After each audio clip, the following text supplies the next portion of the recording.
नमस्कार मित्रों। भारत में कई ऐतिहासिक युद्ध हुए जिसके बाद इतिहास की दिशा ही पलट गई। इनमें से एक था तराइन का युद्ध। तराइन के युद्ध को भारतीय इतिहास के सबसे खतरनाक युद्धों में से एक माना जाता है और कहा जाता है कि इस युद्ध के बाद से भारत कई सालों के लिए गुलामी के लिए बढ़ गया था और इस युद्ध के बाद से ही भारत में इस्लामिक राज्य की शुरुआत हुई थी और भारत में दिल्ली सल्तनत की स्थापना भी इस युद्ध के बाद ही की गई थी। तो आइए मित्रों जानते हैं इस तराइन के युद्ध में आखिर ऐसा क्या हुआ था। तराइन का युद्ध मोहम्मद गौरी और पृथ्वीराज चौहान के बीच दो युद्ध लड़े गए थे, जिनमें एक समय मोहम्मद गौरी और दूसरे समय पृथ्वीराज चौहान को हार का सामना करना पड़ा था। 1175 में सबसे पहले मोहम्मद गौरी पाकिस्तान जैसे कई राज्यों पर अपना कब्जा जमाया, जिसके बाद वह 1178 में भारत और चालुक्य साम्राज्य की राजधानी अहिलवार पर हमला किया, जिससे उसे पूरी तरह से हार का सामना करना पड़ा था। इसके बाद वह वापस लौट गया था और फिर वह पूरी योजना बनाकर फिर से भारत आया और इस बार वह किलों पर हमला कर उसने अपना कब्जा जमाना शुरू कर दिया था। इस तरह से उसने कई किलों पर कब्जा कर लिया था।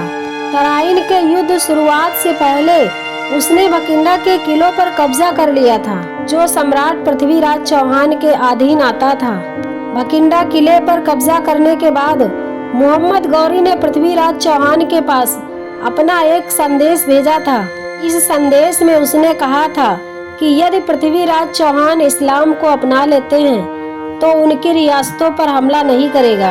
पृथ्वीराज चौहान ने बिना किसी तरह से हिचकिचाए मोहम्मद गौरी का ये प्रस्ताव ठुकरा दिया और वह युद्ध करने के लिए तैयार हो जाते हैं। युद्ध में पृथ्वीराज चौहान का साथ देने के लिए सभी राज्य के राजा एक साथ हो गए और पृथ्वीराज चौहान के भाई हरिराज चौहान ने भी इस युद्ध में उनका साथ दिया था। जिसके बाद सरहिंद के पास तराइन नामक स्थान पर पृथ्वीराज चौहान और मोहम्मद गौरी के बीच यह युद्ध लड़ा गया था।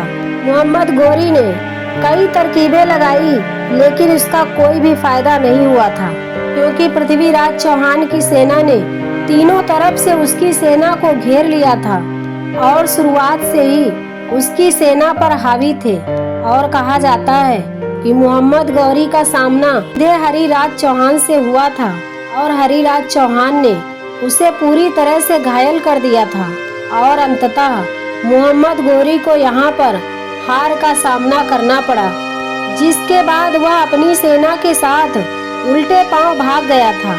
पृथ्वीराज चौहान से यह युद्ध इतनी बुरी तरह से हारने के बाद मोहम्मद गौरी का बहुत अपमान हुआ था और अब वह किसी भी तरह से तराइन के युद्ध में जीत हासिल करना चाहता था, जिसके लिए उसने दिन और रात एक कर दी थी।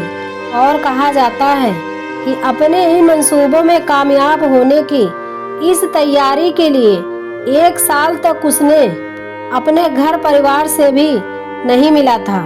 जहां पर मोहम्मद गौरी अपनी सेना को मजबूत करने में जुट जाता है, वहीं पर पृथ्वीराज चौहान अपनी जीत की खुशी में ये भूल जाते हैं कि मोहम्मद गौरी दोबारा उन पर हमला कर सकता है। इसके बाद पृथ्वीराज चौहान कन्नौज की राजकुमारी संयोगिता से शादी कर लेते हैं, लेकिन संयोगिता के पिता कन्नौज के राजा जयचंद इस शादी का विरोध करते हैं और इसी कारण से वे पृथ्वीराज चौहान का युद्ध में साथ नहीं देते हैं और कई राजपूत राजाओं को भी उनका साथ न देने से मना कर देते हैं। 1192 में पहले युद्ध के 1 साल बाद ही मोहम्मद गौरी ने अपनी विशाल सेना के साथ तराइन की ओर बढ़ना शुरू किया था। पृथ्वीराज चौहान को इस आगमन की खबर पहले से ही मिल चुकी थी। उन्हें पता चल गया था कि अब और कुछ बड़ा होने वाला है। जैसे ही पृथ्वीराज चौहान को ये खबर मिली तो उन्होंने संधि करना शुरू कर दिया था और उन्होंने राजपूतों को एक करना चाहा और उन्हें यह बताया कि हम ये युद्ध एक साथ होकर लड़ेंगे तो अपनी मातृभूमि की रक्षा कर सकते हैं। अन्यथा यह तुर्क के कब्जे में चली जाएगी। और उसके बाद कई राजपूत राजाओं ने उनका इस युद्ध में साथ देने के लिए मान जाते हैं, लेकिन कई और ऐसे राजा भी थे जो उनका साथ नहीं देते हैं। पृथ्वीराज चौहान ने कुशल रणनीति बनाते हुए सभी महत्वपूर्ण रास्तों को बंद करवा दिया था, ताकि मोहम्मद गौरी की फौज अचानक से तराइन में हमला न कर दे। मोहम्मद गौरी ने 1,20,000 बख्तर सेना के साथ हमला करता है, लेकिन पृथ्वीराज चौहान की भी सेना बेहद विशाल और शक्तिशाली थी। उनके पास 3,000 हाथी, 30,000 घुड़सवार और कई हजारों की पैदल सेना थी। और साथ ही साथ उनकी यह सेना बेहद अनुशासित भी थी। सम्राट पृथ्वीराज चौहान के नेतृत्व में उनकी सेना ने डटकर मोहम्मद गौरी की सेना का सामना किया था, लेकिन इस बार मोहम्मद गौरी पूरी तरह से योजना बनाकर आया था। युद्ध की शुरुआत में तीर कमान और भाले चले और दोपहर तक दोनों सेनाएं अपने आपस में भिड़ चुकी थी और शाम तक तराइन का यह मैदान लाशों के ढेर से भर चुका था। कई महान योद्धा यहाँ पर वीर गति को प्राप्त हो चुके थे और कई योद्धा पूरी तरह से घायल होने के बाद भी हार नहीं मान रहे थे। शाम का सूरज ढलते ही युद्ध विराम की घोषणा कर दी गई थी और इसके बाद दोनों ओर की सेनाएं अपने अपने ठिकाने पर लौट गईं। ऐसा कहा जाता है कि मोहम्मद गौरी की सेना ने युद्ध नियमों के खिलाफ जाकर रात के समय पृथ्वीराज चौहान की सोती हुई सेना पर हमला कर दी थी। उन्होंने सेना के हाथियों को भी निशाना बनाया था और उन पर तीर बरसाने शुरू कर दिए थे, जिस कारण से हाथी यहाँ वहाँ भागने लगे और अपनी ही सेना के हजारों सैनिकों को कुचल डाला था। मोहम्मद गौरी को पता था यदि वह पृथ्वीराज की सेना पर सामने से हमला करता है तो उसकी हार निश्चित है। इसीलिए उसने अपनी सेना को 2 भागों में बांट लिया और सेना के एक भाग को पीछे से हमला करने को कहा, लेकिन इसका भी कोई फायदा नहीं हुआ, क्योंकि पृथ्वीराज चौहान की सेना बेहद शक्तिशाली और अनुशासित थी, जिससे वह पीछे से हुए वार को सह गए। इसके बाद मोहम्मद गौरी एक और चाल चलता है। मोहम्मद गौरी ने अपनी सेना को एक टुकड़ी को पीछे हटने को कह दिया, जिससे पृथ्वीराज चौहान की सेना ने उसकी सेना का पीछा करना शुरू कर दिया और मोहम्मद गौरी भी ऐसा ही चाहता था। लेकिन मोहम्मद गौरी ने अपनी सेना की एक छोटी टुकड़ी को बचाकर रखा था और जब पृथ्वीराज चौहान की सेना पीछा कर रही थी, उसने अपनी इस टुकड़ी को पीछे से हमला करने को कह दिया था। और जब ये सेना पीछे से हमला किया तो पृथ्वीराज चौहान की सेना को काफी नुकसान का सामना करना पड़ा था। इससे कई सैनिकों को अपनी जान गंवानी पड़ी। इस धोखे से किए गए हमले के कारण पृथ्वीराज चौहान यह युद्ध हार गए थे और इस युद्ध जीतने के बाद मोहम्मद गौरी ने भारत पर अपने सैनिक गुलामों को लाया था। कहा जाता है कि वह इन गुलामों को अपने बच्चों की तरह ही व्यवहार करता था और इन्हीं गुलामों में से एक था कुतुबुद्दीन ऐबक, जिसे मोहम्मद गौरी ने दिल्ली का राजपाट सौंपा था।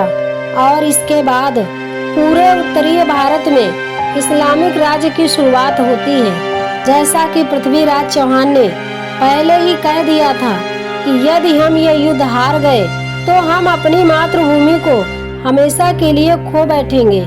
पृथ्वीराज चौहान की मौत के बारे में कई धारणाएं हैं। कुछ इतिहासकार कहते हैं पृथ्वीराज चौहान को इतनी बुरी तरह से घायल कर दिया गया था कि उनकी वहीं पर मौत हो गई थी। और वहीं पर कुछ इतिहासकार बताते हैं कि मोहम्मद गौरी ने युद्ध जीतकर पृथ्वीराज चौहान को युद्ध में ही बंदी बना लिया था और वह उन्हें अपने साथ ले गया था। वहां पर उनकी गर्म सरियों से उनकी दोनों आंखें फोड़ दी गई थी और कई यातनाएं देने के बाद आखिरकार मोहम्मद गौरी ने मारने का फैसला लिया था। लेकिन इससे पहले मोहम्मद गौरी उन्हें मारता, पृथ्वीराज चौहान के एक राजकवि चंद्रबरदाई ने कुछ ऐसा कह दिया जिससे मोहम्मद गौरी भी दिलचस्पी लेने लगा।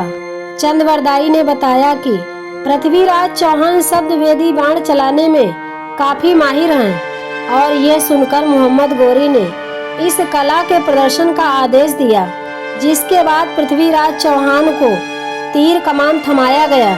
इसके बाद कवि चंद्रबरदाई ने पृथ्वीराज चौहान से कहा, 4 बास 24 गज अंगुल अष्ट प्रमाण ता ऊपर सुल्तान है मत चूके चौहान।